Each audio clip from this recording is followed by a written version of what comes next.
Hi friends, welcome to tip of the day series programme. ఈరోజు ఒక మంచి interesting tip చూసేద్దాం. యూజువల్గా మన మైక్రోవేవ్లోని రకరకాల ఫుడ్స్ హీట్ చేస్తూ ఉంటాం. అలా హీట్ చేయడం వల్ల మైక్రోవేవ్లో ఒకలాంటి స్మెల్ వస్తూ ఉంటుంది. మైక్రోవేవ్ ఫ్రెష్గా స్మెల్ రావాలి అంటే ఈ టిప్ ఫాలో అవ్వచ్చు. 2-3 లెమన్ స్లైసెస్ తీసుకొని ఒక బౌల్ ఆఫ్ వాటర్లోని పెట్టి మైక్రోవేవ్లో 2 to 3 minutes హీట్ చేయాలి. మైక్రోవేవ్ డోర్ వెంటనే ఓపెన్ చేయకుండా 1-2 minutes అట్లాగే వదిలేయాలి. తర్వాత చూస్తే మైక్రోవేవ్ ఫ్రెష్గా స్మెల్ వస్తుంది అండ్ స్పార్క్లింగ్గా ఉంటుంది. క్లాత్ తీసుకొని లైట్గా వైప్ చేస్తే ఈ మైక్రోవేవ్ క్లీన్ కూడా అయిపోతుంది.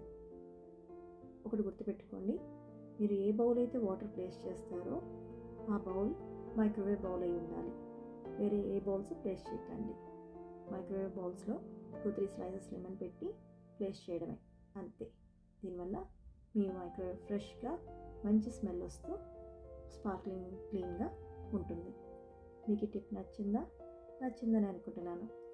నెక్స్ట్ వీక్ మరొక టిప్తో మళ్ళీ కలుద్దాం. Until then take care, bye.